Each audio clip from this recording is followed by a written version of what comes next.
Okay, I think we'll make a start. Thank you, Councillor Mantle. Heckled already. That's a bit grim. I'd like to welcome everyone, members, officers, and members of the public, to this meeting of the Planning Control Committee. Before the meeting starts, I'd like to invite the committee clerk to explain how proceedings will work. Amy. Can I check the following officer joining remotely can hear us and we can hear them? Adrian McHale.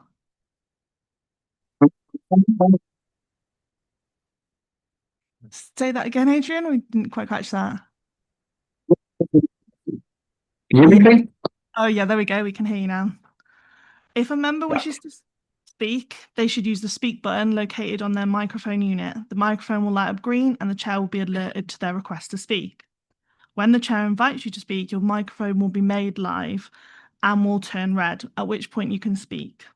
When the public participants are invited to speak, their microphones will be made live by the committee officer and they will be able to speak. When requested to vote, voting will be via the yes, no, abstain buttons on the microphone unit. Details of how members voted will be shown on the screens around the room and will be visible on the YouTube live stream. In the event of a tied vote, the chair will have the casting vote. Are there any questions before we start the meeting? No, I'll hand back to the chair then. Thank you, Amy. Item 1, apologies for absence. I've received apologies for absence from Councillor Caroline McDonnell and Councillor Val Bryant. Having given due notice, Councillor John Claydon will be substituting for Councillor McDonnell, and Councillor Daniel Allen will be substituting for Councillor Bryant. Are there any other apologies? Item 2, minutes of the meeting, 19th of June 2025. I'd like to propose that we take as read and approve as a true record the minutes of the meeting held on 19th of June 2025. May I have a seconder? Councillor Claydon. Can I raise a point on the minutes? Of course. In attendance is listed Councillor Claire Winstanley. Yeah. I don't think there is such a person. I think that needs to be corrected. Is there a Councillor Claire Winstanley? We have several Claires on the council. We have a Dave Winstanley. May we assume that's you, Dave? Or is Dave? Chair, Claire Councillor Winchester. Claire Winchester acted as member advocate at the last she did. meeting, so it should be that. Thank you, well spotted. Councillor Tom Tyson. Thank you, Chair. I had a query as well. In item 6, which was the item on which I spoke as member advocate, it doesn't actually mention that I left the room after my contribution, although it does mention later on that I returned to the chamber at 8:02. It just struck me as being a bit strange. Yes. Maybe make that amendment. Yeah. So I'm going to look at James. Can I now move the minutes as amended? Yeah, you can do, or we can leave them for this evening and we'll bring them to the next meeting of the committee and we'll correct them before they're approved. Move them as amendment. Councillor Brown is very animated. I should move them as amended. All right, we can move it as amended, yeah. That's if we're clear on those get a amendments. seconder, yeah. Lovely. Good. Do I have a seconder? Councillor Prescott. Thank you very much. Any comments on the minutes? No? In which case, can we vote to accept the minutes?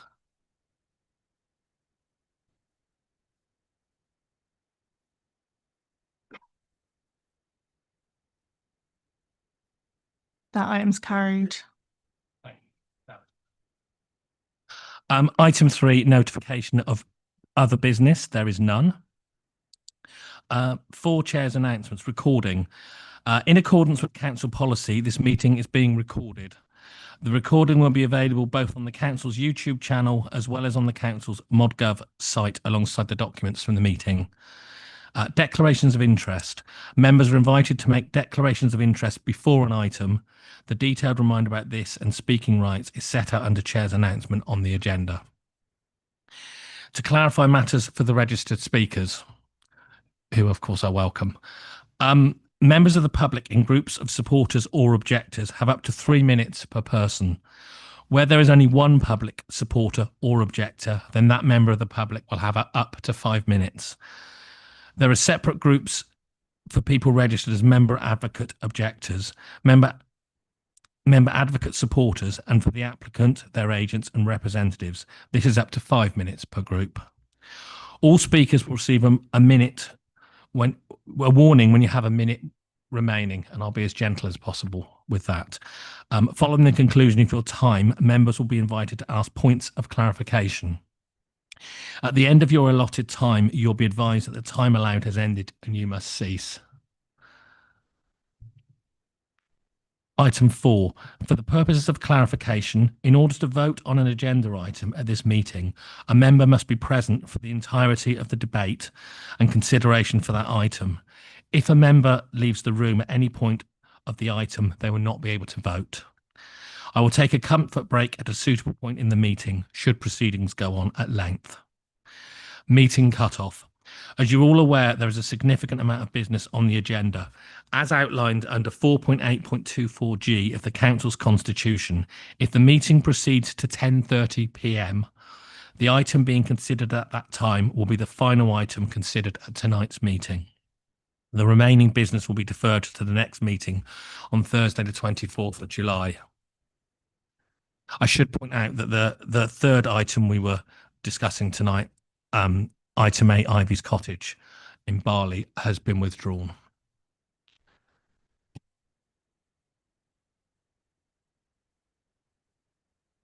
Yeah, which is right by me. That's been deferred to the Planning Control Committee on Thursday, the 7th of August. Public participation. I can sort of do it like a register and check everyone's here. So I've got Mr. Mark Nash. Thank you. Mr. Neil Davis. Parish Councillor Roger Wilcox, my apologies. Councillor Lisa Nash. Hi, Lisa. Councillor Paul Ward. Hi, Paul. Mr. Chris Ball. Mr. Steve Brickles. Ms. Mary Patch. Thank you, Mary. Councillor Kathy Brownjohn is not here yet. Okay, well, I think it'll be some time before we hit that item. And Councillor Sarah Lucas, I know, has given apologies. She won't be in attendance. So, first item, we move on to item 6, application 23015552 OP, land south of Watton Road, Nebworth, Hertfordshire.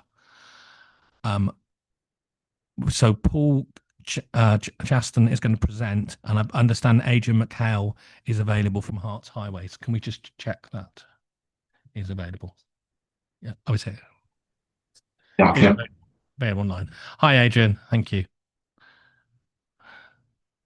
Yes. Okay. Oh, sorry. Councillor Brown, how do I miss you? I'm wondering if I need to declare an interest. So recently elected as Deputy Cabinet Member at Herts CC with transport in my portfolio. And obviously this is all matters reserved except access, but access is, there's a lot of material from highways and the transport that relates to transport policy from Herts CC. So I just thought, just to be open and transparent, I probably ought to declare that. I'd be very grateful if I can stay for the presentations, but if I need to leave for the debate and vote, that then I understand.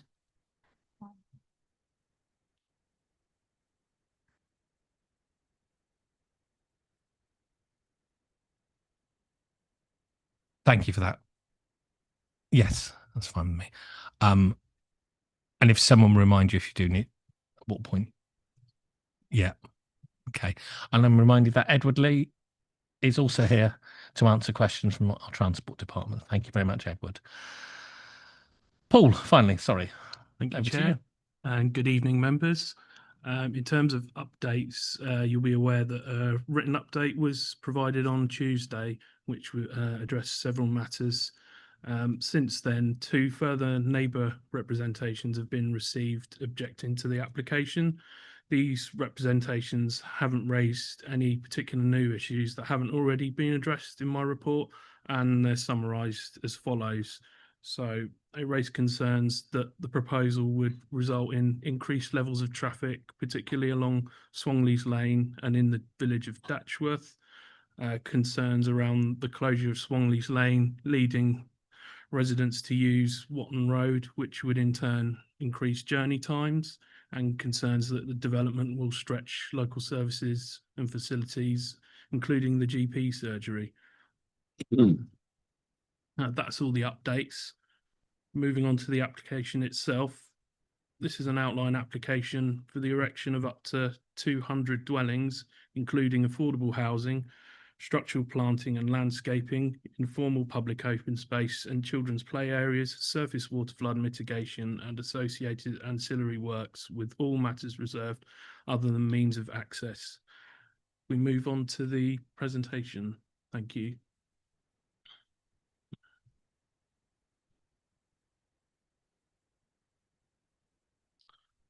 So this is an aerial photo showing the extent of the red line boundary of the site.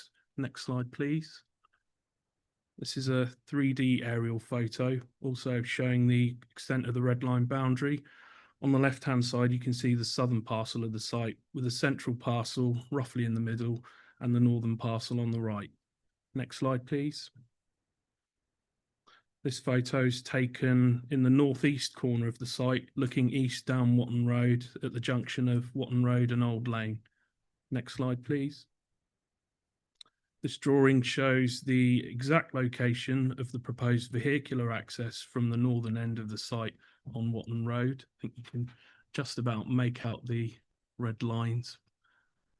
Next slide, please.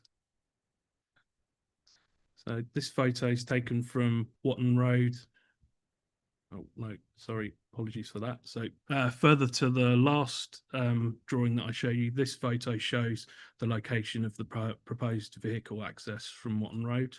Next slide, please. Just a little bit louder. Okay. So this photo is taken from Watton Road, looking south across the site. In the middle of the photo, you can see the hedgerows which line Old Lane, with the central portion of the site beyond those hedgerows. Next slide, please. This photo is taken on Watton Road, looking west towards Knebworth. Next slide, please. This shows the junction of Watton Road and Bell Close, and this is in the northwest corner of the site. Next slide, please. So further to where the last photo was taken, this drawing shows proposed active travel link in the northwest corner of the site. Next slide, please. This photo is taken in the northwest corner of the site by Watton Road, looking south, with the central parcel of the site and the rear of some of the houses of St Martin's Road in the background. Next slide, please. So this photo looks east along Old Lane, with the property known as Longdean in the background. Next slide, please. So from the same spot as the last photo, this is looking west along Old Lane. Next slide, please. This is another photo looking east along Old Lane, but it's taken further west down the road. You can see the northern parcel of the site on the left, with the central parcel beyond the hedgerow to the right. Next slide, please. This photo's taken in the same spot and is looking north across the northern parcel towards Watton Road. Next slide, please. This photo is taken at the junction of Old Lane and St Martin's Road and is looking east along Old Lane. Next slide, please. Taken in the same spot, this is looking south along Old Lane, and the central parcel of the site is beyond the hedgerow to the left. Next slide, please. So this drawing shows where it's proposed to close Swanleys Lane to vehicular traffic and the T-junction arrangement to the south and central parcels of the site. Next slide, please. This shows junction of Swanleys Lane and Old Lane. On the left-hand side here is where it's proposed to close the road off to vehicular traffic. Next slide, please.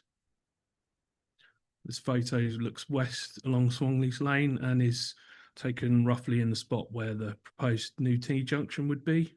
Next slide, please. So this photo is looking east along Swanleys Lane towards the Swanleys Lane, the Swanleys Farm complex. Next slide, please. So this photo is taken in the southwest corner of the site, looking back towards the Swanleys Farm complex in the distance. Next slide, please. This is taken in the same spot, is looking east towards the southeast corner of the site. Next slide, please. So this is taken along the southern boundary of the site, looking east, and shows all the existing trees and vegetation along this boundary. Next slide, please. This is taken in the southeast corner of the site and is looking in the northwest direction towards the Swanleys Farm complex. Next slide, please. So this photo is, we just go to the next. Yeah, sorry. This photo is taken in the middle of the southern parcel of the site, looking northwest. On the right-hand side in the distance is where vehicular access would be gained into the southern parcel. Beyond the trees and vegetation on the left-hand side is the playing field for the primary school. Next slide, please. So the following slides now will show all of the master plan framework and parameter plans. The master plan framework document and the design and access statement set out the guiding principles for the development organised around housing, access and movement, social infrastructure and the environment. And these framework and parameter plans spatially illustrate how these principles are likely to be accommodated on site. So this first plan is the land use parameter plan, which shows the areas of the site for residential use and for the green infrastructure. Next slide, please. This is the access parameter plan, shows the key locations around the perimeter of the site for the vehicular access points in the dark blue and pedestrian cycle access points in light blue. Next slide, please. This is the vehicle hierarchy framework plan, showing the hierarchy classification for the main spine road. Next slide, please. This is the active travel framework plan and shows proposed active travel routes throughout the site. Next slide, please. This is the green infrastructure framework plan, shows the existing trees and vegetation throughout the site. Also shows the location of the proposed green spaces in more detail, including the allotments in the northwest corner. Next slide, please. This is the building heights parameter plan, which indicates in the light blue colour that any buildings situated on the edge of these development parcels would be restricted to 2 stories in height. And more generally, the plan also indicates in the red areas that buildings could range from single story in height up to a maximum of 3 stories in height. Next slide, please.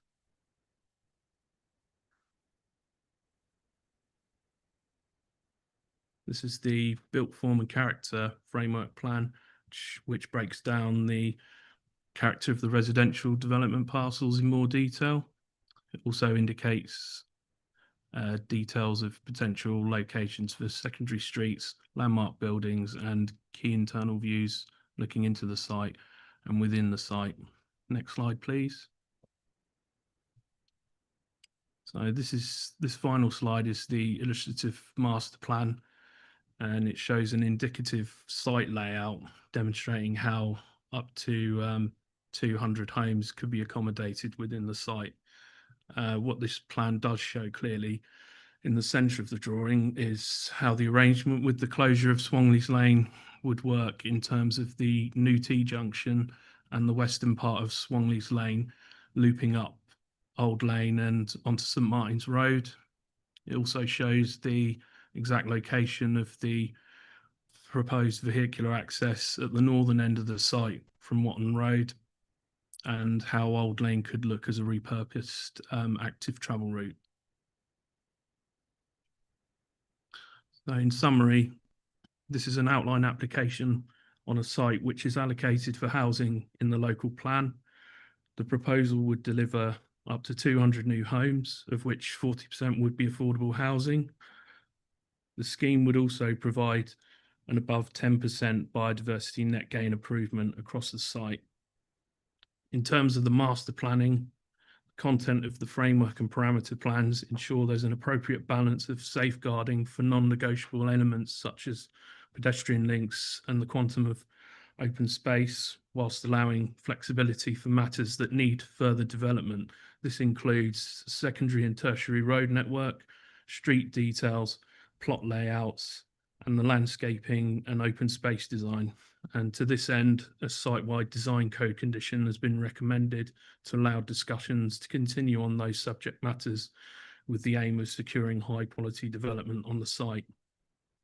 Overall, the proposal would accord with the NPPF and the local plan when taken as a whole. Where applicable, other matters can be appropriately addressed by condition or at the reserve matters stage. Happy to answer any further questions, and as mentioned, got our Transport Policy Officer Edward Lee here and Adrian McHale online from the Highways Authority to assist with any questions specific to highways and transport matters. Thank you. Thank you very much. Before I take questions, is this the point at which Councillor Brown has to depart?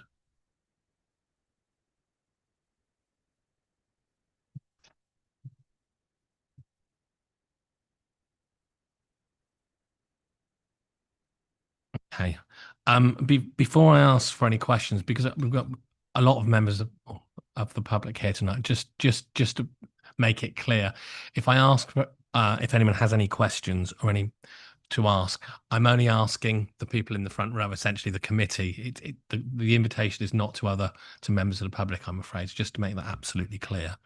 So do any members of the planning committee have any questions for the planning officer or the highways officer? Remember, we do have Edward here from transport and also Adrian from highways. Who's first? Councillor Allen. Thank you, Chair. As part of the suggestion, there's a Copenhagen-style crossing to be used. Is that something that's up for the debate today, or is that something that would come later on? That's included as part of this scheme, and it's the details are within the transport assessment as an appendix, and they'll form part of the section 278 works for the scheme. So it is something to be debated now? Yeah. Yes. Before I take another question, I'm going to slot one in. Would it be useful to for the planning committee to know what a Copenhagen style, what it is? I think the answer is yes. Paul, or indeed Edward. I think Edward's looking. I'll defer to Edward on this. Thank you. So a Copenhagen style crossing is a continuous footway across the side road. So the footway, the pavement continues at the same level, and there are ramps on the road across it. So it gives the pedestrians clear priority in accordance with the highway code, and facilitates movement for people who are less mobile or have wheels. Thank you. Right, who's next? Councillor Tyson, Tom. Thanks, Nigel. I just wanted, just for absolute clarity, to get from me really, just to sort this thing out about the Swanleys Lane junction. If I'm coming from the houses by the Swanleys farm and I want to go into Nebworth, under this proposal, I'll reach a T-junction where I can turn right and then travel through the development up to Watton Road. Okay. Coming the other way from Swanleys Lane, out of Nebworth, if I reach that junction, what are my options there? So if you were coming along Swanleys Lane, past the school. Yeah, headed. Yeah, so the road would loop round onto Old Lane and then onto St Martin's Road and go back towards the main road. Okay. Does that clarify that? Well, that's what I thought would happen. That Yeah. takes me back to where I came from. But Yes. if I was attempting to get to Swanley's Farm from the village, that would obviously not be a good way to go. How do I get to Swanley's Farm from So you that would. part of Nebworth? Shall we? Sorry. Can I just, can we get a map up when we? It was the last slide on the Yeah. presentation. I think it that might be we were easier. looking This is why we need a laser pen. People keep telling me we need a laser pen. I'll put in an order. Yeah.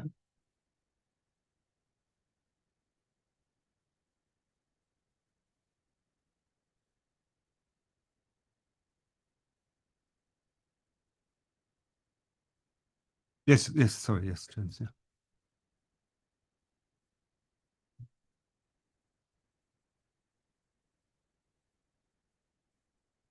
Does that suffice for your needs, Tom?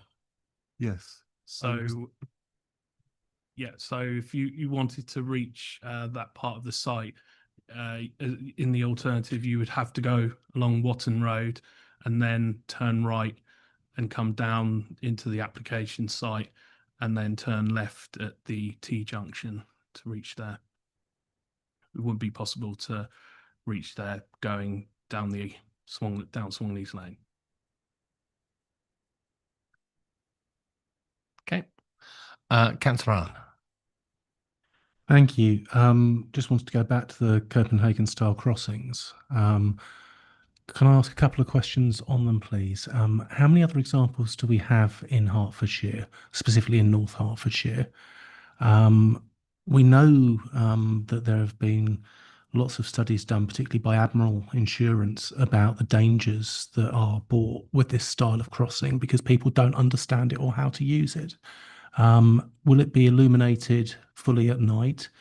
And how will people know how to use it?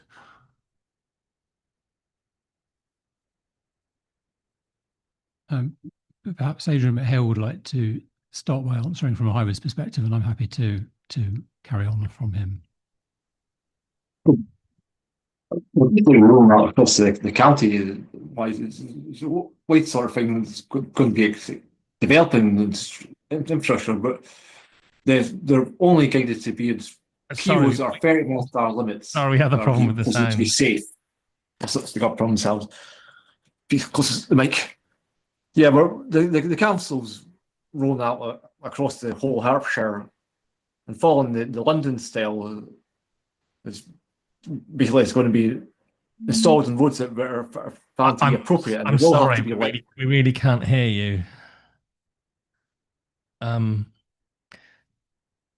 Nothing we can do at this end. Could you perhaps try again?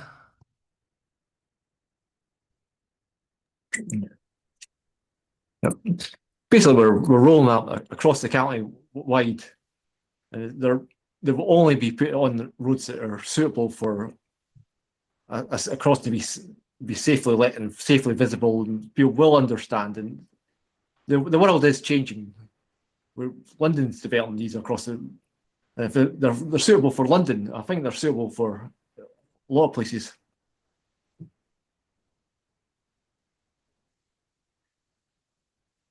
Thank you. Councillor Allen, you look like you want to come back. Yeah, that doesn't answer any of my question whatsoever by saying that it's suitable for London, it's suitable for Hertfordshire. It may be suitable in a built-up area doing 20 miles an hour in reduced speeds, but in an area such as this, where people aren't familiar with it, I go back to how will we let people know how they work? How will we let them know how they're illuminated? Because there's a lot of people here on a planning board that aren't aware of these. But the whole details will have to go through our 278 team to be designed to make sure that it's a safe crossing designed. I can't see the details at the moment to say what is going to be safe or what's not. It might be what they come back with. It's rejected as being unsafe. Might come back what they come back with is to be safe, and it will have to be lit. Definitely will have to be lit to be safe. But the Okay. details will emerge post planning. It's an outline stage we're at the moment. We're not at a detailed stage. I think, Edward, did you wish to come in? Just to elaborate a little. So what Adrian's saying is that the county is adopting this as a common standard across the district, across the whole county for new development. And as Adrian says, it's only going to be implemented where it is safe, and that obviously also will be subject to a road safety audit at every level of the consideration of the design. The site will be designed for 20 miles an hour. So the speed limit and the design of the roads will be so that vehicles can only move at 20 miles an hour through the site. And the crossings will be on side roads, where in the highway code, pedestrians already have priority. That's written in there. It's not like it's not fundamentally different to a road. It's just that the footway is raised up to provide ease of access across. It doesn't change how drivers behave or pedestrians behave. Pedestrians still have to look to make sure it's safe to cross. Drivers still have to look to make sure there isn't somebody trying to cross. But as Adrian says, it will be subject to a road safety audit to make sure that the final designs are safe before they are approved to be built.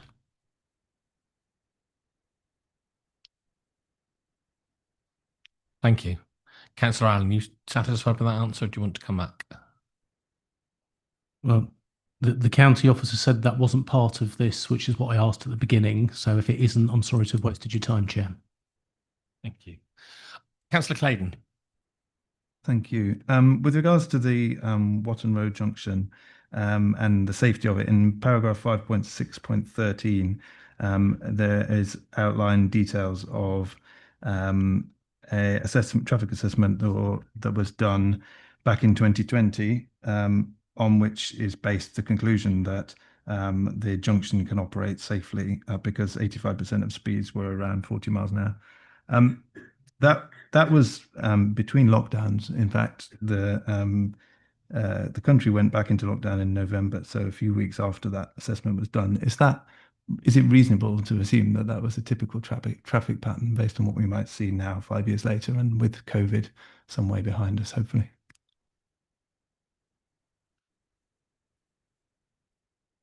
Edward? So as this is a highway question, it really needs to go to Adrian first, but I'm happy to pick it up if it's not quite clear. Adrian? It's the same thing. A junction will have to go through a full 278 before it's considered to be safe. It have to go for a full safety audit at the time. It's only the principle of the position of the access really is getting approved at this stage, rather than the detail of the access. Sorry, Edward? Just to be clear, so when Adrian's referring to the section 278, what he's saying is that the planning authority will approve the access as presented, but it still goes through a further design process with the county council, and that is when it is subject to road safety audit of the design. So the design will change from the technical drawings that are in this in the pack here, but the principle of the access and the geometry of the access is largely fixed. But there are details of the design which are yet to be fixed, and that will go through the process with the expert designers and assessors at the county council. Thank you. Councillor Claydon, you want to come back? Please. But the location of the entrance is fixed at this point, right? So, and the question is about whether it's safe for traffic to pull out onto that section of road. And that's not going to change depending on the exact details of how that junction sits, surely. The way they pull out on everything might get changed. It might be signalised that junction for if it's because that's needed for safety.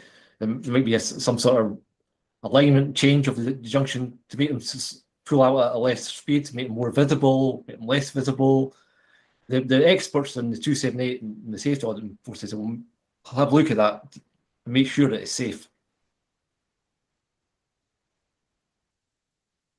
Thank you, Adrian.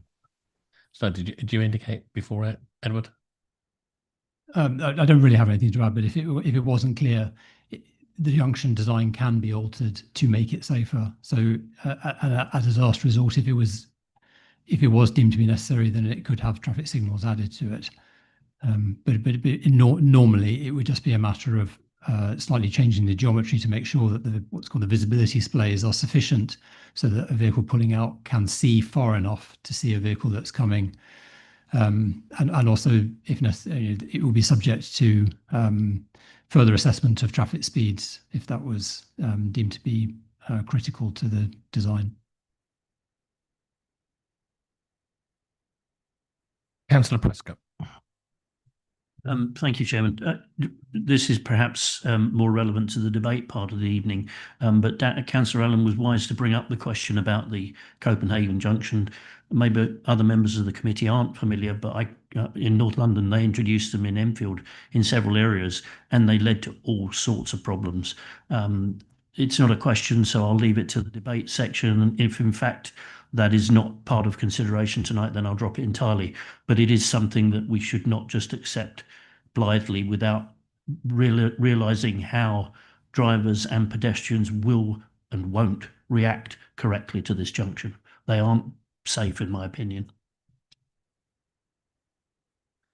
Thank you. Councillor Daniel Allen. Thank you, Chair. We were shown pictures of a few of the different lanes around, none of which had pavements. Is it all going to be shared surface going out onto these roads? And does this mean that people will be at risk if they step out into a road? That's the principal reason behind closing Swanley's Lane, where they are closing it, is to get away some of the traffic from that section of Swanley's Lane. It hasn't got footpaths. Old Lane is going to become a sustainable transport corridor. It's not going to have any traffic on it at all. And basically, there's the new Swanley Lane, which is going to take the traffic away from the old Swanley's Lane through the development. So we're trying to basically minimise that risk as best as we can, mitigate it.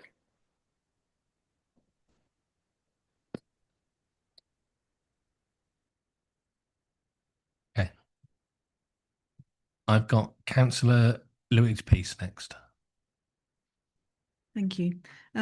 This section of Swanley's Lane that is eventually closed heading eastwards, the section that remains between that closure and London Road, the people that live there, can they turn both left and right out of their properties? How does that work? Yes, so the residents in that part of the street can go either way. It's essentially, there will be a loop road created, as I previously mentioned, going round Old Lane and St Martin's Road back towards the main road. But they can go in both directions still. Okay. There won't be any restrictions like that imposed. Okay. Louise, did you want to come back on that at all? Okay. I've got Councillor Clayton. Thank you. Moving on to the flood risk report, if I may, I just wanted to ask on pages 87, 88, there is, it says the Environment Agency's flood map for planning shows that the entire site is within flood zone 1. However, there are areas of surface water flood risk, medium and high, according to the EA's surface water flood risk map. I don't fully understand how to reconcile this. It seems that we're simultaneously saying that there is and isn't a flood risk. So maybe you could clarify that. And also, the side that suggests that there isn't a flood risk seems surprising to me. The site slopes down towards London Road, which is known to flood fairly regularly. So it seems that more flood water will, when it occurs, will go in that direction. And I believe the SUDS will be on the eastern side of the site, which is the uphill side. So I'm just wondering how that lines up as well.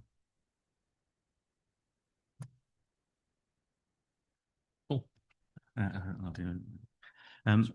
There are basically two main types of flooding. One is called fluvial, from the Latin, and that relates to flooding from rivers and seas. And so flood risk zone 1 relates to a low risk area that's not prone to flooding from rivers and seas. And you have 3 zones: flood risk zone 1, 2, and 3. Zone 3 is a floodplain, basically. Zone 2 is prone to potential flooding from in the case of Hertfordshire River, and zone 1, you're not prone to flooding in that sense. The other type of flooding is from storms, basically overland flow of water from storm surges. And if you look at the page 88, that shows the flood risk from that type of flooding on the site. And lots of areas of land are prone to flooding from storm water, and the proposed scheme would mitigate that flooding through temporary storage, for example, and addressing that potential for stormwater flooding. That is what is referred to in regards to the potential for flooding on the site. Thank you. Councillor Clayton, if you wish to come back. So thank you. That definitively answers the first part of the question, but I'm still slightly unclear about the second part. Am I, unless I've misremembered, the mitigations are, like I say, they're on the eastern side of the site. The eastern side is the uphill side, or at least if it would drain, maybe it will deal with water draining northwards, but it wouldn't deal with water draining westwards. So I'm just wondering whether there's still a significant risk of additional floodwater being drained along paved surfaces, without serious mitigation towards roads that are already suffering flooding.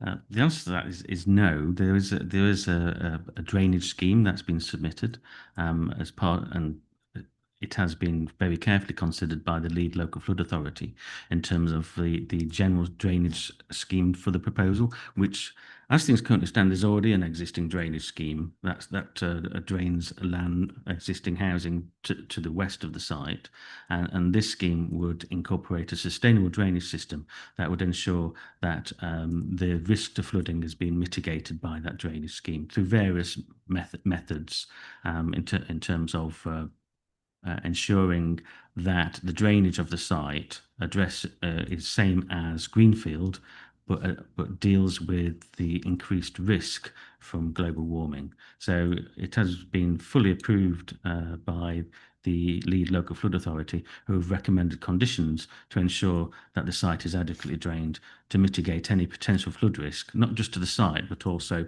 to neighbouring residential properties.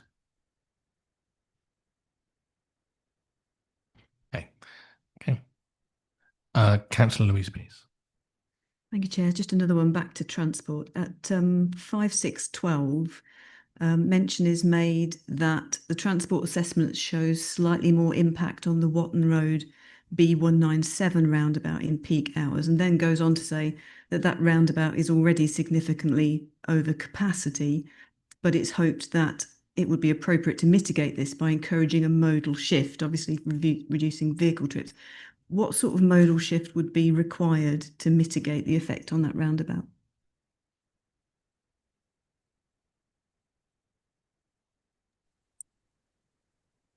Edward. Adrian may also wish to answer this.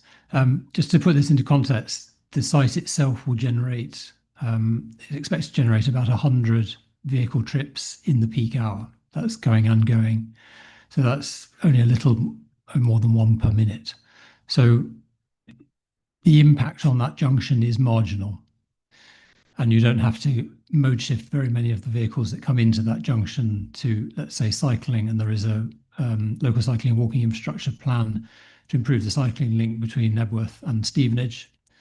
And that would be the kind of mitigation that would reduce the number of vehicles using that junction and offset the very small number of additional vehicles coming in to that junction from the development. Thank you. Adrian, did you wish to add to that? As basically Edward said, the impact of the development itself is very, very minuscule. The existing traffic problem is the larger issue here. Is it will acquire a greater mood shift that you can't attribute to this development, unfortunately. You do your best to encourage it here, there, and everywhere developments, but not across the board. Thank you. Councillor Clayton, you're reaching for a button. Yeah, I mean, I wondered about this same point, and so maybe I want to follow up on it. I mean, this is a junction that's already over capacity. So however marginal the additional traffic is, it's still additional to more than 100% capacity. That junction and that roundabout is busy. There's no doubt about it. And traffic along the shops which are near it, because of people parking next to the shops and so forth, blocks traffic as well. So it's not going to have a small, I don't think that even a small additional impact is something that we should dismiss. So is it really plausible that, given the fact that many people will be potentially driving to work, is it really plausible that in peak hours, this is not going to cause significant additional trouble around those areas and potentially others? So the test in the NPPF is that it has to be a severe impact, and the number of vehicle trips that this development will generate would not pass that test. So there isn't a planning grounds for refusing this application. And the point that Adrian's making is that it's also not the development's duty to fix an existing problem. And the small additional impact, we believe, can be mitigated by investment in cycling infrastructure to improve the links to Stevenage, and improvements on the high street to reduce the impact of the parking, as you described, which can also obstruct vehicles going through there. So there is a scheme that the county is working up at the moment and has consulted on locally to try and improve the situation on the high street to reduce that some of the impact of parking.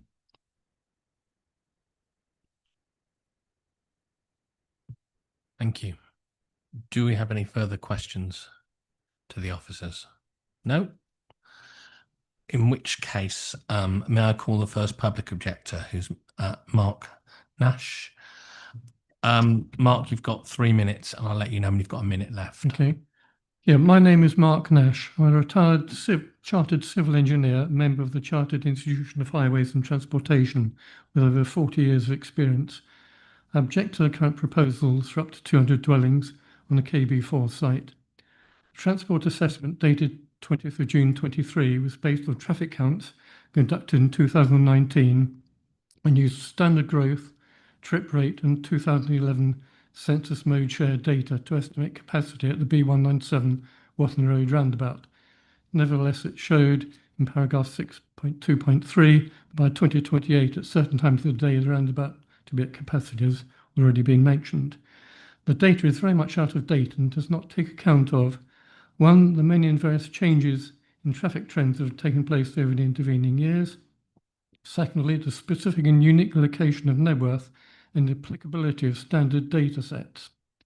Thirdly, the recently completed and proposed local housing developments other than KB1, 2 and 4, totaling some 770 dwellings, such as 80 at the Odyssey, 72 plus shops and offices at the old NTEC site, 150 at Marshall's in Woolmer Green, 236 plus shops at Bradbury End, 9 at Martlets in Park Lane, 223 at Codicott, which will lead to some additional traffic at the B197 Watton Road roundabout.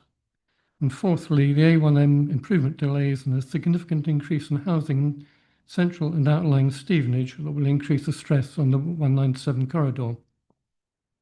The proposal to carry out baseline travel surveys within 3 to 6 months of the 50th dwelling being completed is far too late to inform on the appropriateness of the total of 200 dwellings currently proposed and associated mandatory mitigations forming the proposed development requirements. It should be a requirement of any consent to the proposed site development that the traffic assessment 1 minute. and maximum number of dwellings that are practicable so derived and associated mitigations are updated based on, firstly, new traffic surveys at the 197 Watton Road roundabout, and secondly, a baseline travel survey to be carried out on the existing comparable 205 dwellings in the mature Wimpy estate, comprising of Orchard Way, Bellamy Close and Broom Grove, which would be far more representative and indicative of the situation at KB4 than estimated figures currently used in the traffic assessment. I'm also concerned about cyclist and pedestrian safety along the length of Watton Road and Swangley's Lane up to Batchworth, where vehicular flows will be increased. Detailing mitigations must be a condition of the planning consent. Thank you. And thank you for your timing. Mm. Do the committee have any points of clarification for Mr. Nash? No? In which case, could I call Mr. Neil Davis? Neil, you've got 3 minutes, and I'll warn you when there's a minute left. Thank you. Good evening. My name is Neil Davis. I'm a Chartered Town Planner instructed by Mr. and Mrs. Wilson, who live on Swangley's Lane and who will be directly affected by this proposal. There are numerous reasons why this application should be refused this evening, and regrettably, due to time constraints, I will only be addressing the main points. Firstly, the proposed closure of Swangley's Lane to vehicular traffic has given no consideration to the severance of the outer lying villages such as Datchworth, or to residents living on Swangley's Lane and beyond, lying to the southeast of the Spine Road. As a result, they will all be forced to use a new Spine Road to Watton Road to access Knebworth, substantially increasing journey times. The changes will have a devastating impact on emergency vehicle response times, which, if Watton Road is closed to traffic, it will typically add about 25 minutes to a journey. My client, Mrs. Wilson, suffers from a serious medical condition which can result in heart failure. As she has had to be rushed to the Lister Hospital on several occasions, the proposed changes will be extremely detrimental to her life chances. There is no indication that the ambulance service has ever been consulted on these proposals. The transport assessment prepared by the applicants uses 2019 data, but no flows were recorded at the Swangley's Lane Old Lane junction. The only data for this junction was in October 2020, when the country was in a COVID lockdown, and therefore is not a true reflection of vehicular movements. Swangley's Lane is shown as being a pedestrian zone between 8 in the morning to 9:15 a.m. and 2:30 in the afternoon until 4 p.m, which would not allow residents to access their properties on Swangley's Lane or on Old Lane. The matter regarding severance and vehicle accessibility can be avoided by maintaining existing traffic flows along Swangley's Lane and installing features such as signage, cameras or an island at the new junction with the Spine Road to discourage turning onto Swangley's Lane. Traffic calming such as speed tables or cushions in conjunction with a 20-mile-an-hour speed limit would further enhance safety. This would ensure that residents would maintain the same access to Knebworth, as well as avoiding unnecessary delays to emergency vehicles. In summary, this is an ill-conceived proposal that has failed to accurately assess the transport impacts of the development. It will be contrary to paragraph 116 of the framework. In other words, the residual cumulative impact on the highway network would be severe. The Knebworth Neighbourhood Master Planning and Design Guidelines, which states that barriers to vehicular movement should be kept at a minimum or avoided. And finally, the County Council's local transport plan objectives, as it fails to enhance connectivity between urban centres. I would therefore respectfully request that the application be refused. Should members be considering a deferral, I would request that this is on the basis that it includes changing the master plan to ensure the retention of existing traffic flows along Swangley's Lane. Thank you. Thank you. Thank you for your perfect timing with that reminder from me. Thank you. Right. Do the committee members have any points of clarification for Mr. Davis? Daniel Allen. Thank you, Chair. Where do you get the 25-minute additional timing? Have you got that from the ambulance service, or is that something you've come up with yourself? So that is a situation which my client has experienced, and that's based on an actual event that happened to him.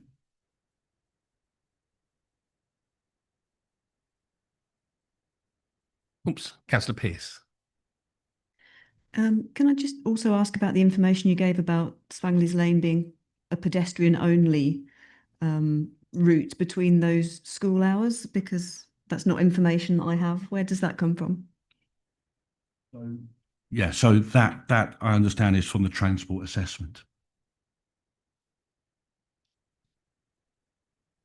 Okay, I was also going to ask that question if he's thinking along the same ways. I think what I'll probably ask is when the officer responds at the end, if I can ask him to pick that up when we get to that stage, possibly, because I think there was a few raised eyebrows. Do we have any other points of clarification, Mr. Davis? Councillor Clayton. With regard to the question that Councillor Peace asked earlier about access out of access left and right out of residences on Swangley's Lane, does that affect the comments that you made about the difficulty of people getting to and from their houses? Yeah, so in the case of where my client lives and the houses around that area and then heading southeastwards from there, do you mean the closure of Swangley's Lane to go further east? Is that what you're saying, the impact of that? My understanding from the answer from the officer was that it will still be possible for people who live in those houses to exit in either direction. Oh, I understand. So you're talking to the west of where Swangley's Lane will be closed? Yeah, my understanding is, yeah, they can turn left or right, but obviously they won't be able to go beyond the Swine Road. They'll be able to access that part of Swangley's Lane, but they won't be able to go any further west than where the Spine Road is. That's cycle and pedestrians only to go across that road, that part of Swangley's Lane. Do we have any other questions? In which case, can I ask the third member, public parish councillor Roger Wilcox. Roger, you've got 3 minutes, and I will try and remind you, but there's a minute left. Okay, thank you. I'm Roger Wilcox. I'm chairman of the Knebworth Parish Council. My first objection is procedural. You very recently received an addendum to the original office report because it didn't mention the parish council's position as a statutory consultee. The parish council, which is elected, as are you, represents 4,000 voters with whom it's held many public meetings, and it's disappointing it's been routinely ignored in the course of this application. The parish council accepts that the local plan has removed this site from the green belt and that some form of development is inevitable, but the plans need to address the key issue with Knebworth, which is traffic, and in particular the existing overload of the mini roundabout at Watton Road at the northern end of the High Street. This access-only application doesn't seek to mitigate this and instead routes all the traffic to and from the new development, plus all the traffic using Swangley's Lane to and from Datchworth, onto Watton Road. The committee should also be aware that KB4 is just one of the 3 Knebworth sites removed from the Greenbelt in North Hart's local plan. Applications of a similar scale, about 200 each, are imminent for sites KB1 and KB2 to the west of Knebworth village. Much of the KB1 and KB2 traffic will also end up on the road roundabout. North Hart's local plan policies for each of the sites request a transport assessment to consider the cumulative impact of sites KB1, 2 and 4 upon key junctions and rail crossing points for all users, including walkers and cyclists, and secure necessary mitigation or improvement measures. No such assessment has been made despite repeated requests by the parish council. The traffic assessment in this application is extrapolated from a survey taken in October 2020 during COVID and is predicated on the A1 becoming a smart motorway, which was cancelled in 2023. There could be another way. The southern end of the Spine Road through this site, KB4, could rejoin the B197, providing a southern exit. The parish council asks that any road infrastructure designed today does not preclude this happening in the future. In particular, the Spine Road should retain the full width throughout its length. The report in front of you says, on page 40, the roundabout is significantly over capacity without this development, and page 38 references the National Planning Policy Framework, paragraph 116. 1 minute. Which says developments can be prevented or refused on highway grounds if the residual cumulative impacts on the road network following mitigation would be severe. Hertfordshire County Council's Transport Plan LTP4 says there should not be an unacceptable increase in congestion. I ask that you reject this application today as it will create a severe cumulative impact and it should be reconsidered. If you're minded to approve, I ask that you agree a condition that the new road south of Swangleys Lane maintains its full width throughout so as not to preclude future access solutions. I'd like to thank Ralph Muncer, County Councillor, for giving up his speaking slot for me to make these points. He's asked me to tell you that he also opposes the development for similar reasons. Thank you. Are there any points of clarification from the committee for the speaker? No? Right. If we could move on, if I could ask the member advocate, objectors, sorry. So I've got Councillor Lisa Nash and Councillor Paul Ward. Are you just splitting the time between you? To raise a point of clarification before I start my speech.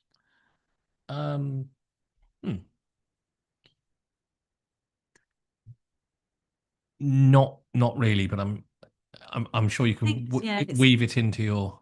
Yeah, it's quite important. I think there'll be a lot of unhappy residents.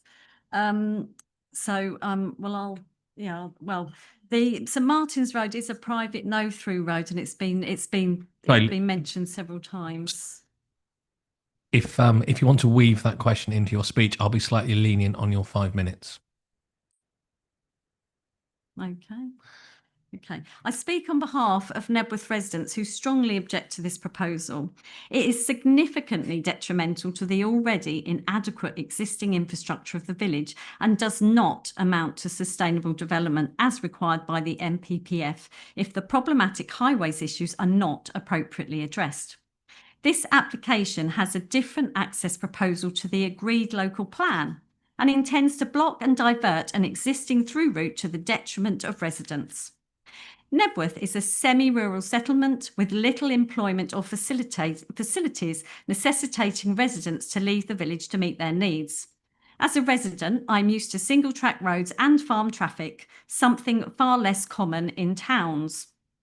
Watton Road is a spine road running east to west alongside the proposed site with the suggestion that it is used for access. The residential part has speed restrictions of 30 miles per hour. Hertfordshire County Council recognised safety concerns, instigating speed calming measures, but pedestrian safety remains a concern, with many residents regularly witnessing vehicles mounting the pavements along the south side, including Viv Goddard, Nick and Alex Simpson, Jerry and Gareth Meredith, Stephanie Owen. The list goes on, with one commenting to me that pedestrians take their life in their hands when using the footpath. Andrew Leonard reported concerns about traffic calming signage to Hertfordshire County Council, who admitted the signing is non-compliant. However, it is the best we can do. The hump positioning is the issue as it appears, not well thought out, with a number of technical errors throughout, they said. Hence, residents are used to seeing road blockages. Presumably, that went through the process with the experts at the County Council too. There are concerns of the cumulative effect of increased traffic along Watton Road with the 770 recent new developments, notwithstanding the additional volume that this proposal will cause. The speed limit increases to 60 miles per hour after the residential part of Watton Road to the crematorium. The road becomes much narrower with no footpaths nor street lighting and high banks. Vehicles are required to pull over to pass. The entirety of this road is heavily used throughout the day. As well as taking traffic from Stevenage, this road represents the route for Nebworth residents needing to travel east towards Hertford and Ware. Access through Swangleys Lane is an established route for Datchworth residents who regularly use the shops. This route is an essential lifeline for them and supports the village economy. Their route will become elongated and cause increased traffic on Watton Road, the roundabout of which with Stevenage Road we already know to be at capacity, but was admitted from the officer's verbal statement just now. The landowners stressed previously, I remember, the importance of keeping Swangleys Lane open to meet the business needs of their farm. This proposal does not consider the uniqueness of the country roads and their inability to handle increased traffic, nor does it consider the poor travel and transport links that service the village, contrary to the NPPF and HCC policy.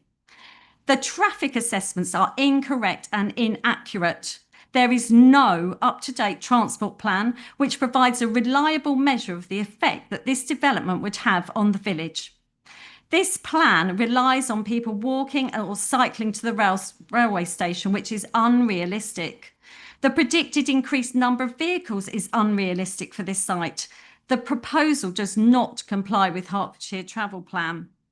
There has also been no consideration around the delay that this proposal would cause emergency vehicles needing to visit part of Swangleys Lane and Datchworth. This delay could cost lives and needs careful consideration. I would urge you to reject the application. There are alternatives to this proposal. This proposal is fraught with difficulties and safety issues. If you are minded to approve this application, I would urge you to make it conditional upon the following. The existing woodlands, hedgerows and mature trees are retained in the development. Swangleys Road should remain open. Swangleys Lane and Watton Road should have 20-mile-per-hour speed limits imposed. Fit-for-purpose speed calming measures should be instigated in Watton Road. There should be new traffic surveys, including at the Watton Road B197 roundabout. The cumulative effect of increased traffic from this development is significant and not justified, and without appropriate upgrades to the highways will be so detrimental to the existing population that it renders this proposal non-viable and incomprehensible. And please do note that St Martin's Road is a private no-through road, but the officer mentioned it as being part of a loop. Thank you. Thank you. And were you able to wind your question into there somewhere? Yeah, lovely. Do members have any points of clarification from Councillor Nash? Martin, Councillor Prescott. Thank you. You can call me Martin. That's fine. That very last point you made about St Martin's Lane, is that is that a private no-through road? Jenny? It is a private no-through road, and the residents would be highly disgusted if it was used as a run-through. I think that could have been made a little bit more clear in the officer's report. Oh, I'm sure that's something that can be picked up at the end. Councillor Daniel Allen.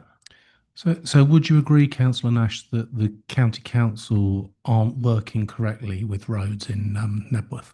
Absolutely. They're not taking account of the nature of the roads and the users in the village, which is already overburdened, as the county councillor, not the county councillor, but the county council representative agreed with.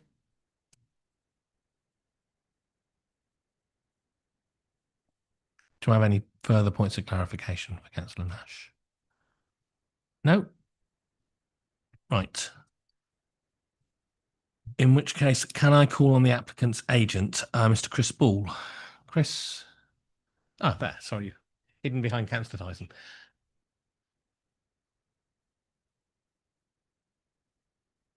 Okay, sorry about that. I clearly wiped out something there, I'm sorry. Chris, you've got 5 minutes and I'll let you know you've got a minute left. Thank you. Good evening. Thank you for providing me this opportunity to speak. I'd also like to extend my thanks to the officers of this council for their time, dedication and professionalism when considering this outline planning application. The precursor to this application is, of course, the local plan and the site's policy status as residential allocation KB4. The identification of this land for development extends back to 2016, when it was included as a draft allocation in the submission version local plan and referenced in the plan supporting evidence base. Following submission to the Secretary of State, there were specific public hearing sessions that tested the growth strategy for Knebworth and sites allocated within it. With the plan now adopted, the inspector's conclusions were the plan, and so with it, development sites were sound. Turning to the application that is now before you, This constitutes many years of engagement with a variety of consultees and officers at both county and district level. Whilst the proposals have evolved, the foundation in which they've been premised has remained constant: to prepare a high-quality residential development scheme. I seem to be getting interference. Sympathetic to the character and history of Knebworth. Our application material contains a number of design-focused documents that speak to this vision and together are intended to lock in design parameters that future reserved matters can be built upon. To ensure this happens, the officer report recommends planning conditions requiring the submission of a design code and design compliance statements. We support these conditions. Whilst our designs have moved from a stricter reinterpretation of Lutyens' original plans for Knebworth, this was as a result of the collaborative exercise that's been undertaken and comments from the proposals about the South East Design Review Panel and Council's Urban Design Officer. The officer report concludes the master plan has successfully integrated the character of Knebworth to create a contextually responsive development. We support these conclusions. With regards to the site's access strategy, we are of course aware of the public comments, notably in relation to the changes proposed for Swangley's Lane. Much like site design, our access strategy evolved following engagement with the County Highway Authority.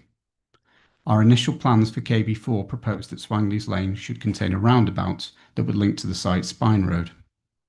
To encourage modal shift and to reduce the prospect of rat running from London Road through the site to Watton Road, the Highway Authority wished this to be removed. They also requested that Swangley's Lane should be closed to traffic from the site and effectively turned into a quiet lane. In terms of the other transport policy requirements, the local plan states that our site-specific transport assessment should consider the cumulative impact of other sites allocated in Knebworth. Our application material has carried out this assessment and the results have been summarised in the officer report. To mitigate potential wider impacts from the site, the Highway Authority has requested just over £1.3 million in funding towards its B197 Sustainable Transport Corridor Improvement Scheme, which we've agreed to pay. In total, the contributions secured from this scheme amount to nearly £7.8 million, which will be paid to fund education, highways, sports and recreation, and other off-site improvements. In conclusion, this is an outline planning application on a residential site allocated in the Council's adopted local plan. The officer report finds that the proposals accord with the development plan and recommends planning permission should be granted. We support this recommendation and hope you can too. Thank you very much. Do the committee have any points of clarification for Chris? Councillor Prescott, I think we're first off the mark. Thank you, Chairman. Sorry, I don't mean to be showing you the back of my head, but what can you do? You mentioned the highways, the original, one of the original plans included a roundabout in Swangley's Lane, and that the Highways Authority asked that be removed. Could that design feature be reincorporated if necessary? Yes, I mean the junction standard around that area hasn't really changed. The only thing that was done was to create the flyover or the through-over between Swangley's Lane into the site. So reimposing that roundabout would be fairly simple in terms of design. Thank you.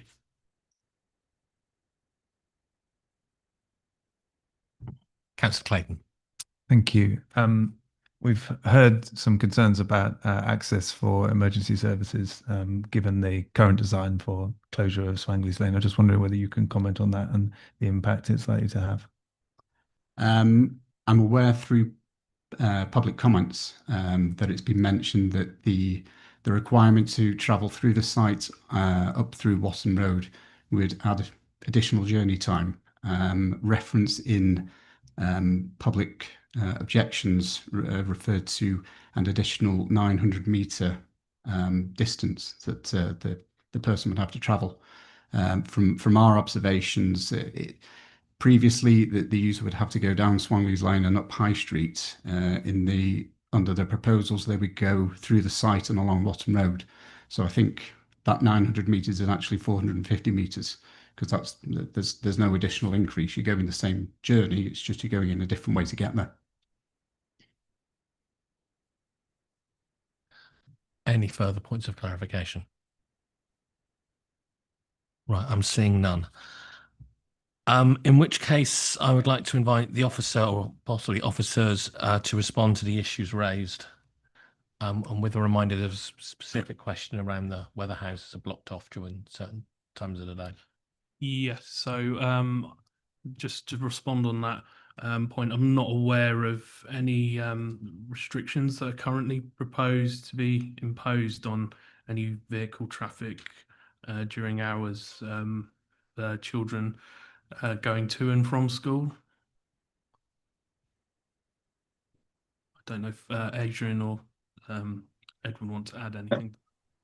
I think they may have picked up wrong. There's crossing patrol officers crossing over the high street in Nepworth in the hours, but the road's not closed. There's patrol officers there to make sure the children can get to school safely.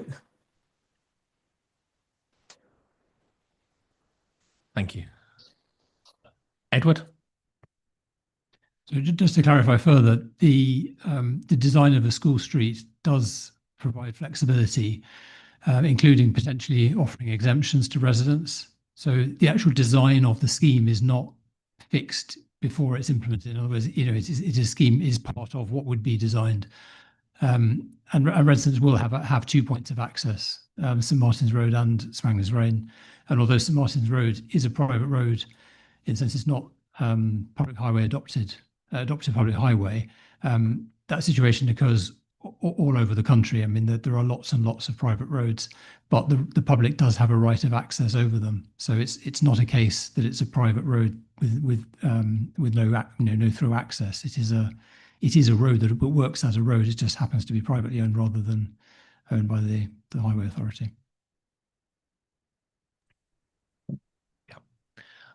Just before in the danger of keeping Swangley's Lane open, that makes a connection between Watton Road and Swangley's Lane straight into Nepworth, bypassing the Watton Road, London Road Junction roundabout, and people with rat run, greater population rat run by the school or by St Martin's Road, and that's going to be worse than anything, because we basically had that problem before, and the old lane was closed.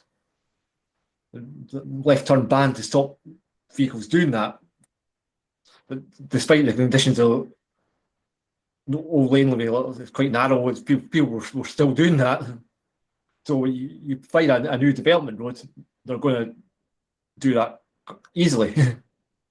It's going to be more of a problem. And by a school, you're not want to encourage it.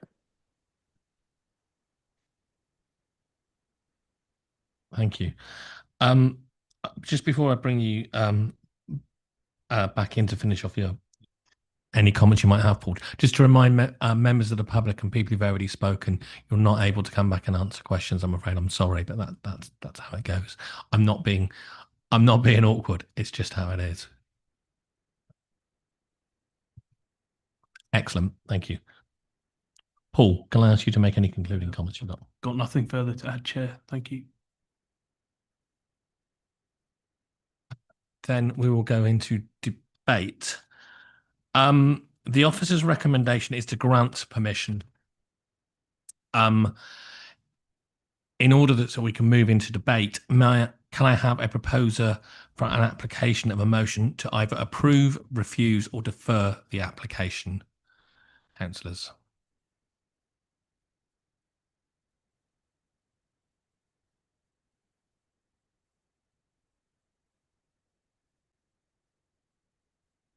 Councillor Allen, you were first. Sorry, I was looking at Mark. For the sake of moving it on, yeah. This isn't necessarily how I'm going to vote, but it's so that we can get to the point of debate. I would vote that we do not approve. Okay.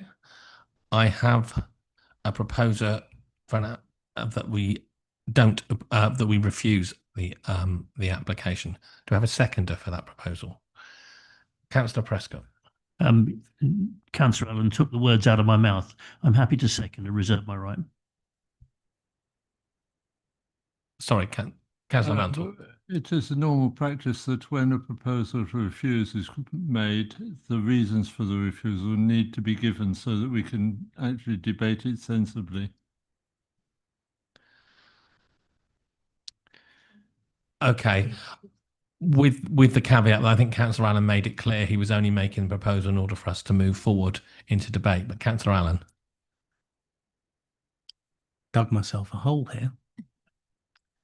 Mainly because I don't want to risk this council getting fined vast quantities of money if I haven't put through the correct way of refusing. I will take it forward with the refusal being that we need a new traffic site survey to be carried out, as it does not truly reflect what has happened. I'm worried that won't be a strong enough reason.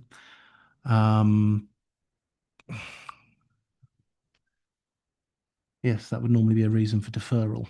So I withdraw the refusal. Right, let's try again. So I'm looking for a proposer for an application to approve, refuse or defer the application. Councillor Prescott. No, I think deferral would be the way to go. I propose that.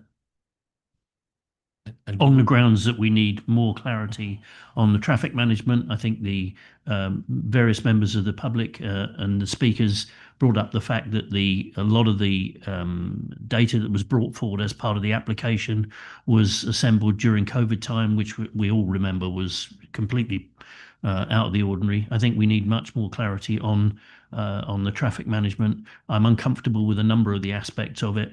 I don't like the idea of a private road. I don't like the idea of no access to Swanleys Lane. I don't really want to do the entire debate on my own, but those I would suggest are my grounds for proposing deferral. Okay. Do we have a seconder for that proposal? Councillor Billing. Yeah, I'll second it. Do you wish to give reasons? No, same. Right. So we are now debating a proposal to defer the application. So can I open it up to debate? And if we're going to take that route, I will want to hear some reasons from people. Councillor Clayton. With apologies, Chair, can I ask a quick technical question of the officers? Yes. Thank you. With regards to the green belt and the reasons that are acceptable for the green belt to be used for the SUDs, it says that this is on the basis of it essentially being counted as an engineering operation. An engineering operation sounds temporary to me, but is it not meant to be? Presumably in this case, this is not a temporary thing. Sure. It's not a temporary engineering operation. It's engineering operation relating to the sustainable drainage system. So it will not be engineering operations that affect the openness of the green belt. It will be operations that enable the drainage of the site. So there'll be no impact upon openness, which is the aim of green belt policy, to preserve openness of the green belt. And it's not considered to be inappropriate development in the green belt because it doesn't have that effect. Councillor Tyson. Thanks. I was minded to suggest deferring this, particularly on the basis of my unease about the arrangements at the Swanleys Lane junction. And it seems to me that what's happened is that I understand the fear of a rat run forming, which the residents of the new development would use to get to London Road, for example, and that would pass by the school, which obviously is not something that we want. But this appears to be entirely to the detriment of the existing residents further down Swanleys Lane and in the villages to the southeast rather. And I'm sure it's not beyond the wit of the Highways Authority to design a junction that, if it doesn't prevent the residents of the new development from turning up into Swangley's Lane to get into London Road, but at least deters them from doing so to an extent that it would prevent a rat run being an option that would be, you know, an inevitable consequence of keeping Swangley's Lane open. I think that could be re-examined. Thank you, Councillor Tyson. Councillor Allen. Thank you, Chair. I've visited this site in Nebworth many times. The issue is we desperately need these houses in North Hertfordshire. We really, really do. 200 houses is a massive difference and it is needed. However, the road networks and connections in Nebworth are currently failing. And I do see it being affected detrimentally by this development. I don't feel that that is being taken into account enough with this current access plan. I feel that a new traffic survey is needed. And I do feel that at the moment, I definitely would be looking at a deferral to have a better traffic plan in place. And I would also beg that highways are more aware of resident feeling. And while I do understand the need for modal shift, I also understand the reality that while they see backed up roads as a positive thing because it stops speeding, it's not a positive thing as far as environmental concerns are or residents are. Thank you. Thank you. Councillor Peace. I agree with a lot of the sentiments that have been made, and I would support a deferral.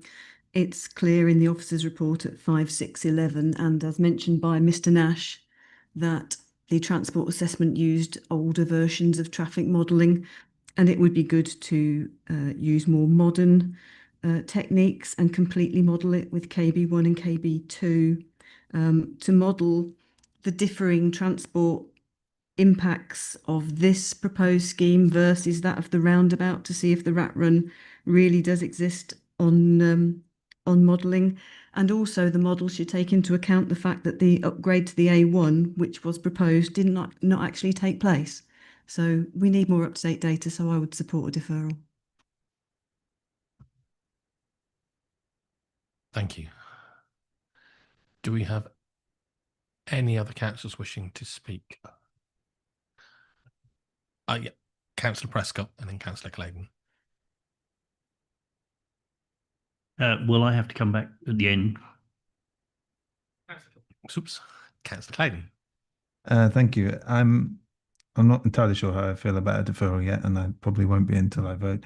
I guess my question is, what's the likely outcome of a further traffic survey, and is it actually likely to change the final decision about whether we send this site forward or not?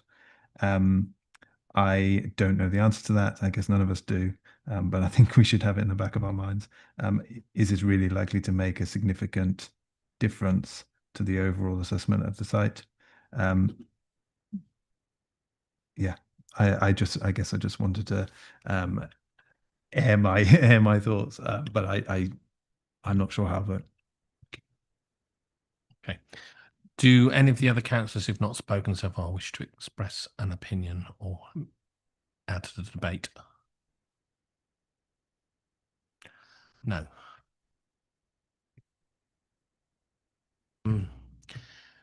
Before we move to a vote, I think it's usual at this point that we would sort of define, if we were to defer it, why we're defining it.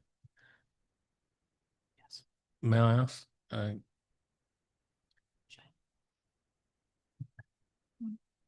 So the reasons for deferral explore potential.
Surely Sorry, we get. I'll take the point of order. Sorry. Thank you. Surely we get to hear from Councillor Prescott before we get the statement on what's going on, because we need to hear his part of the debate prior to hearing what the officers say it would be. That might affect what their feeling is afterwards. Yeah, that's quite correct. Thank you. Councillor Prescott. Thank you. Thank you, Councillor Allen. I was actually going to pick up on a point that Councillor Allen made in addition to just hopefully summarising where we are. Nobody's actually objected to the principle of development, and we all understand that the district needs more housing. But then we're only here to discuss the access. That's everything else is a reserved matter. So I take your point. I have concerns, and I think really summarising a lot of what's been said about the closure of Swangley's Lane. I note the county highways officer said that it wasn't the developer's job to fix an existing problem. I understand that, and I'm referring to the overcapacity roundabout, especially in view of the imminent KB1 and KB2 applications or developments. But it is a problem. It may not be the developer's job to fix it, but we can't ignore it. The private road, which, as far as I'm aware, although it has public right-of-way, neither HCC nor the District Council has any actual control over it. And I'll be corrected if I'm wrong on that. And that would concern me, because it's key to this development succeeding in its current form. Also, again, going back to Swangley's Lane, I'm concerned about the comments of residents of Datchworth being able to access Nebworth. There are a number of reasons why I think at very least we should defer pending a new traffic management survey. Thank you.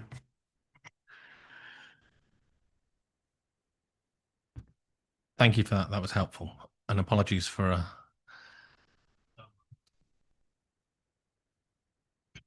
probably won't be the last. Sean. Thank you, Chair. I'll just answer one of the matters relating to St Martin's Road, which Councillor Prescott mentioned. St Martin's Road is a private road, but it is a highway over which people have a right to pass and repass. The difference between St Martin's Road and other roads that are adopted by the county council is that the county council is that owns them and maintains them, whereas on St Martin's Road, it is not owned by the county council and they don't maintain it. That's the only difference. People will still have a right to pass and repass along St Martin's Road. It's just privately owned. So it's not unreasonable for that to form part of the overall scheme for this site. With regards to the request for deferral, my understanding is that you've asked for it to be deferred so that more up-to-date traffic surveys can be done. In my opinion, I don't think that would make any difference because the traffic surveys were undertaken, as I understand it, before COVID on the whole, during COVID, obviously traffic reduced, and now my understanding generally is that traffic is getting up to a similar level to what it was in 2019. So in my professional opinion, I don't think there would be any material difference. Traffic surveys, the actual impacts are based upon modelling, and the traffic surveys undertaken now would be based upon modelling in terms of what the potential impact of this development would be upon the local highway network. The outcome is likely to be the same. The impact upon the local highway network would not be severe and therefore meets the requirements of NPPF paragraph 116. It does at the moment, and it's highly likely that it would as a result of further traffic surveys. So I don't think we would get any further forward. We would just delay a decision. And as has been mentioned, for example, by Councillor Allen, we are in dire need of delivery of these houses to help us in our shortfall, which is currently at 3.9 years rather than the required 5 years supply of housing. So that's my view on the matter. I don't think I've got anything further to add. Thank you. Councillor Prescott. Just very briefly, I don't want to prolong the meeting on 2 points. So the private road, unless it is an adopted road which is maintained by the county council, we are assuming that the local residents who pay currently for the upkeep of that road are going to be happy with a significant increase in traffic over it, because the public has a right of way, as you say. Should we assume that they're going to be comfortable to carry on paying for that, the additional cost of maintaining what can potentially be a much busier road? The second point, over and over again, we heard the speakers, the district councillor and the local residents talking about the fact that there were defects in the traffic survey. I think we need to explore some of those comments, because I don't think they were dealt with particularly effectively in the report that we heard. I'm also quite concerned at the fact that there did seem to be an original design which allowed for Swangley's Lane to stay open, which was overridden by the county council on what I have to suggest would be fairly spurious grounds, which, if anything, could be managed in a different way. I don't like the thought of Swangley's Lane being closed. Thank you. Sorry. Sean, we can defer it on the basis that they do want a survey, and we can defer it on a basis that they want to seek. Do you want to say this? Seek for more. Yeah. Hi, sorry. So yeah, we can defer it on 2 bases that I've heard today. One being that we need to seek modification. As you're saying, the lane was not closed before in the previous plans, so we can look into that. So that would be seeking modification. And the second reason we can do is explore potential, to get an up-to-date clarity on the traffic management survey, because it was carried out during COVID time. It's been raised a few times. So if the councillors feel that, the members feel that if this is what they need in order to come to a proper decision, then we can defer it on that basis. Councillor Prescott. Well, of course, it's up to what the members decide, but I think that sounds eminently sensible.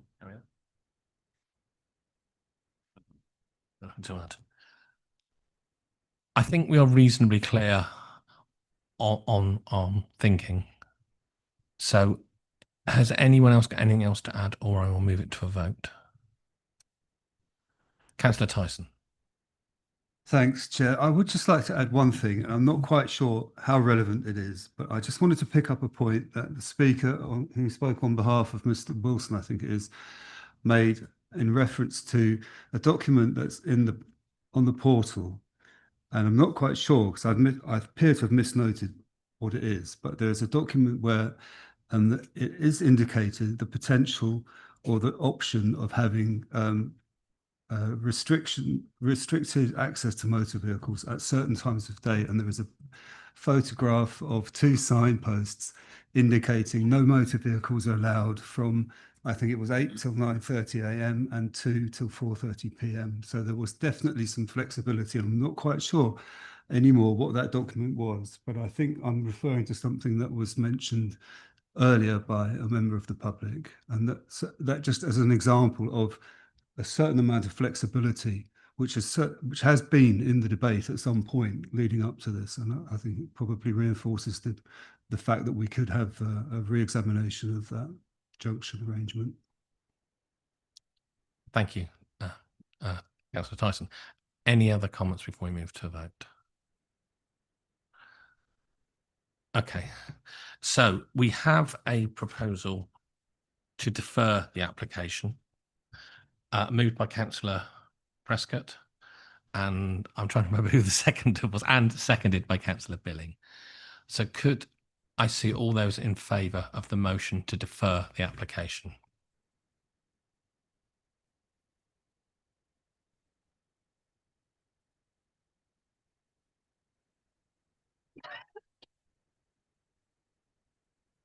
That motion's carried. That item will be deferred. May I thank the PCC for your thoroughness in examining that. Thank you for the public speakers and the members of the public and the councillors who spoke. We will take a break at this point. not least because we're not sure where we are with the next item. So 5-minute break, please. And if members of the public want to leave at this point, thank you very much for your attendance.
Okay. Apologies for the delay.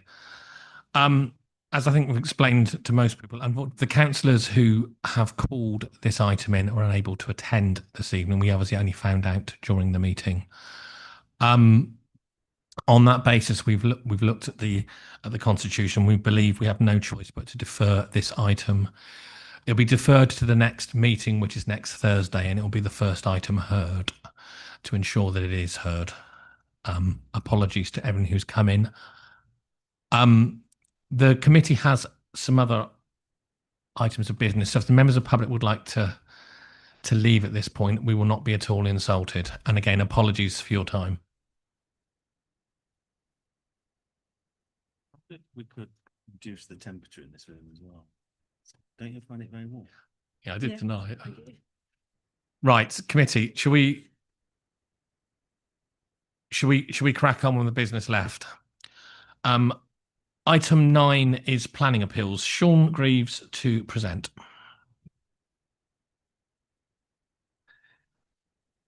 Just get to it, sorry.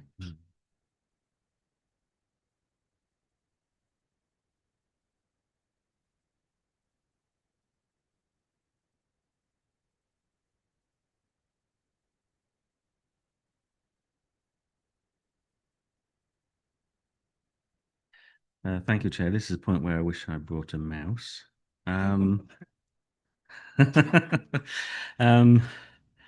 Right. So, as far as appeals are concerned, we had several appeal decisions which are listed on the table.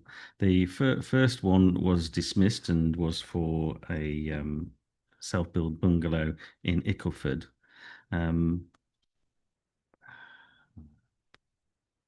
The second one was allowed, and that was 68 Chiltern Road, Baldock. Members may recall that was an item that came to this meeting, and it was refused on the basis of impact upon the character of the area and the street scene. The inspector took a different view and did not feel it would harm the character of the street scene.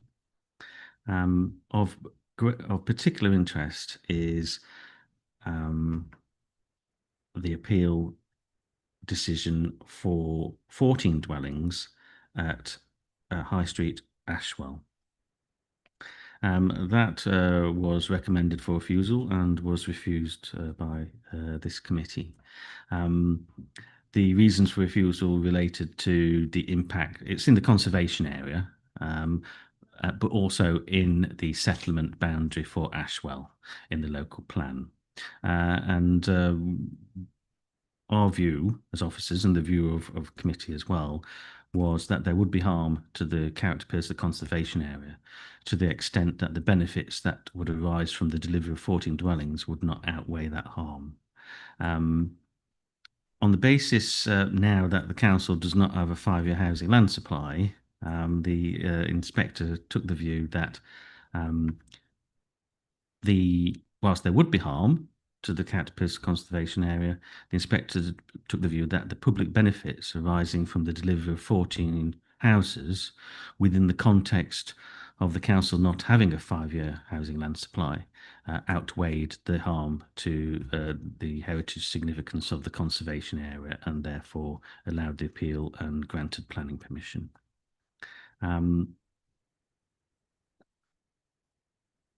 And we've had one appeal lodged since last time, and that is for some alterations to a property in Royston. So those are the items that are listed there, and obviously you can read the appeal decisions in greater detail because they're attached.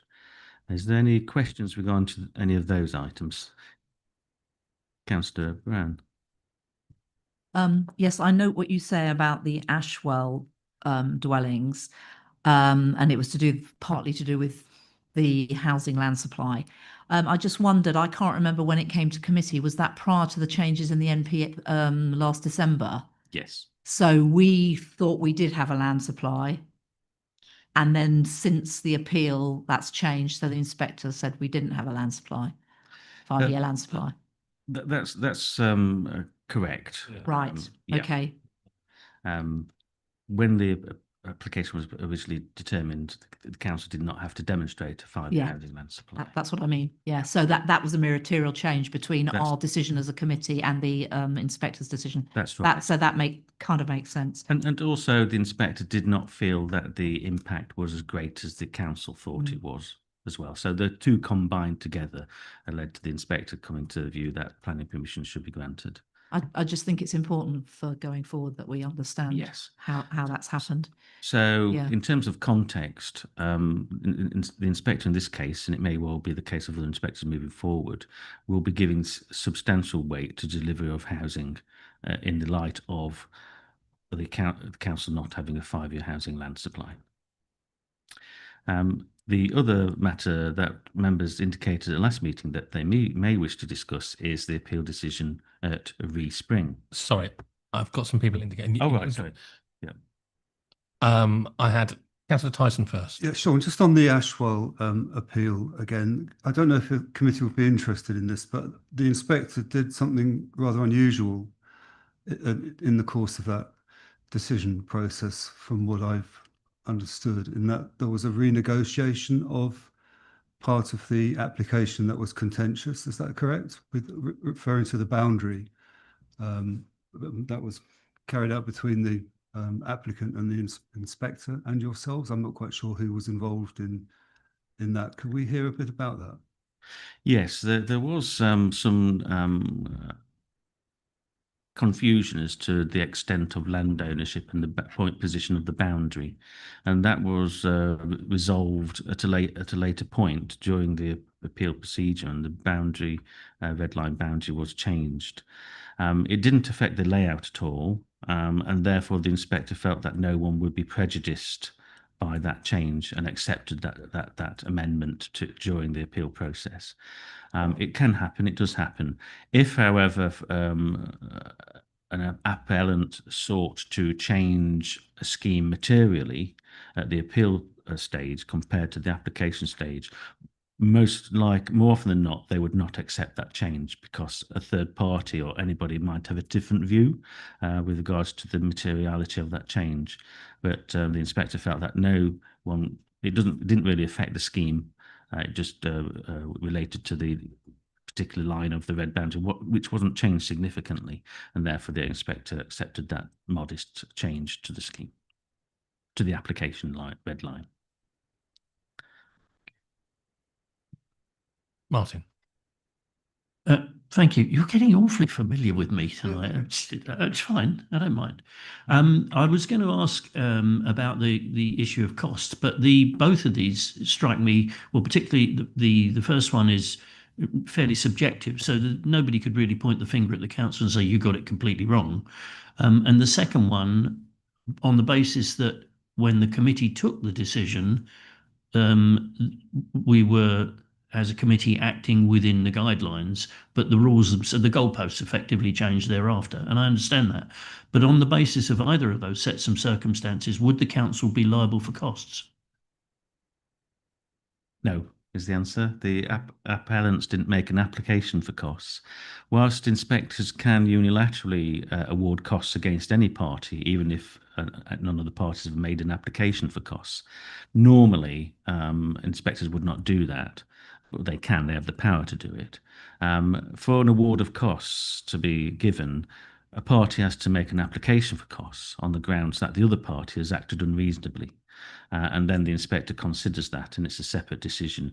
And in both those cases, the appellant didn't make an application for costs. And I don't think there would be any basis for an application for costs, because it really rested on a matter of planning judgment in both cases. And in both cases, the inspectors took a different planning judgment to that that the council made. Okay. Councillor Brown. I believe Sean was going to refer to Ree Spring and that we wanted to talk about that, and I was going to raise that. This seems a good opportunity to talk about whether it's what we do going forward and whether it sets a precedent. Yes, the Ree Spring case is an interesting one, insofar as obviously officers recommended approval, and we'd gone through a lot of toing and froing with the applicants regarding the viability of the scheme. Our local plan policy HS2 basically says for a scheme of that scale, you should deliver 40% affordable housing. It goes on to say subject to viability. So viability is in the policy, and we have to take into account whether viability becomes an issue. Supporting paragraph to that policy basically says if there are viability issues, then you should at a later stage because viability is at a particular point in time and relatively short periods of time, a viability of a scheme can change wildly. All it takes, for example, is a change in interest rates or a difference in the cost of building products, which can affect the cost of delivering a site. So relatively small changes, because they're of the system, that the mechanism for calculating these things, can make quite a big difference to the end profitability of a scheme. And so they are very much points in time as to whether a scheme is viable now compared to next year, for example. And as you know, with housing developments, they take some time to deliver. So between now, for example, and when they start to build this housing, the viability could be significantly improved. And therefore, a paragraph supporting a paragraph to that policy says there should be a review mechanism further down the line to assess whether it remains viable or not. In this instance, the inspector came to the view that based upon the information that was before her, the scheme would not be viable if 40% affordable housing would be delivered. 2 houses will be delivered, 2 affordable units will be delivered on site on this scheme. If the circumstances change, then it may well be able to deliver more affordable housing and other financial contributions. So what do? You do a review mechanism after the development's commenced at a particular point, at a point where I think in this instance, it will be after the 10th house has been built. At that point, the developer will know how much it's costing to build these houses, and also what offers they've received in terms of prospective purchases, because those are the 2 key things. There's lots of other matters that come into the equation, interest rates and lots of other things, but the 2 main areas where there remained a dispute between our estimate of what they would get for the houses and what it would cost to build them, and theirs. And therefore, this review mechanism, from actually at a point where they have actually built some houses and they have actually sold some houses, you should get a much clearer and better picture as to what basically the gross development value for the whole site and the costs of delivery. And it may well be that there's more profit at that point, at which point 50% of the uplift in profits would go towards the council, towards delivery of affordable housing and other financial contributions, and 50% would remain with the developer. The reason for that split is that no developer would bother to get the best price for their house, for the houses, and seek to reduce costs of building them if all the profit went to the council. There'd be just no incentive for them to do it. Whereas, for example, we don't have in our local plan, we're looking at it for the next local plan, we don't have an indication as to what the split should be.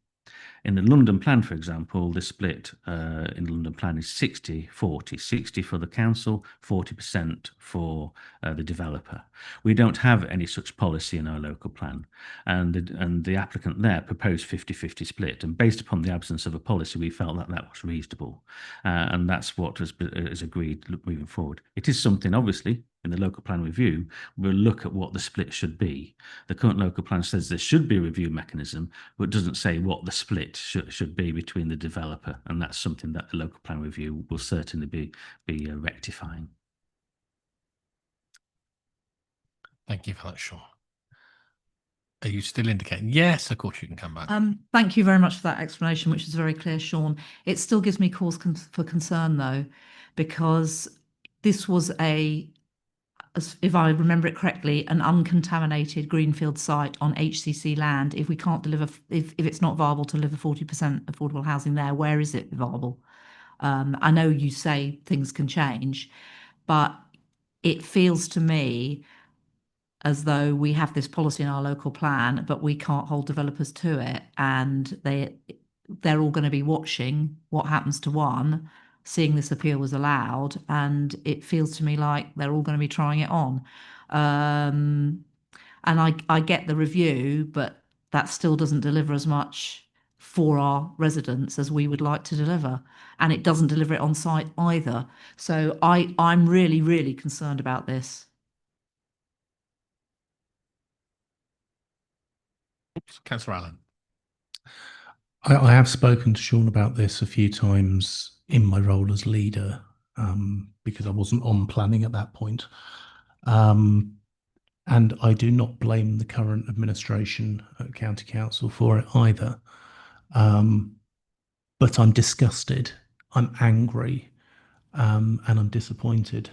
And I think that unfortunately, the County Council does need to be named and shamed by the District Council over this, and it does need to be publicised a lot more, focusing on the previous administration, not the current one. I'm trying to be nice, but it's rubbish. Okay. Any other questions to Sean?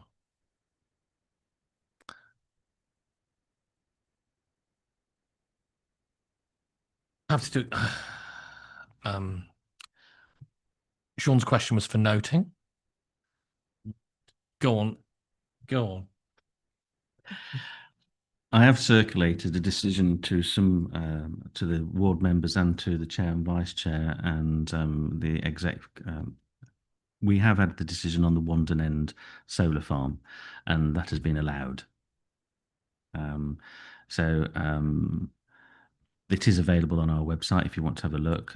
It's a reasonably long appeal decision, but yes, the appeal for the Wandon End solar farm has been allowed, and that was in the Green Belt.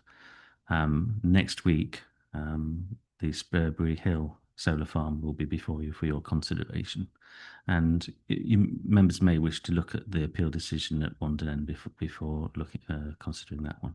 Thank you. Okay. It's not even 10:30. I can't even cut anyone off. Carry on. Councillor Allen.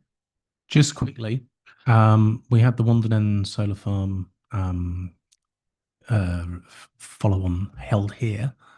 How much has that cost us as a district council for having to have our own decision upheld where we've done nothing wrong, and can we claim those costs back? Wandon End solar farm officers recommended approval, but the committee refused that one.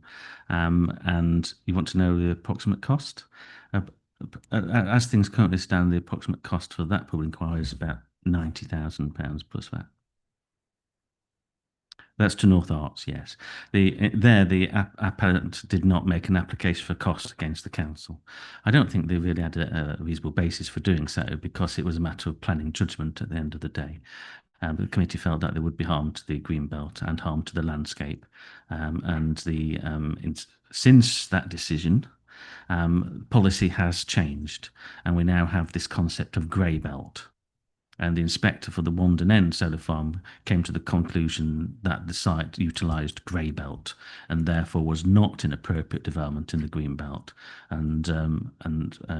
Whereas when we considered the application, the concept of grey belt didn't exist, because that came into place in the last draft of the NPPF. So members may have taken a different view based upon current national policy. So that's another case where policy has changed from when we determined the application to when the appeal was considered. Yes, sorry, I'm just going. That's quite a bizarre form of law, isn't it? Where it can be retrospectively changed. Well, our decision could be whatever, you know what I mean. Yes, basically, the appeal is determined based upon the policies at the time the appeal is determined, not the policies that at the time that the application was determined by the council. So any change in policy between a decision by the council and when an appeal is considered can have an effect upon that appeal decision, and does occasionally when you get some significant change, like we've had with the NPPF and the introduction of this concept of grey belt. Thank you. With that, I'm going to close the meeting. I think I have explained to members individually that the meeting next week on the 24th is planned to go ahead. I know we have some councillors missing, which I'm sorry, but as far as I know, we have at least 8 councillors. So if anybody else was thinking of getting ill in the next week, please don't.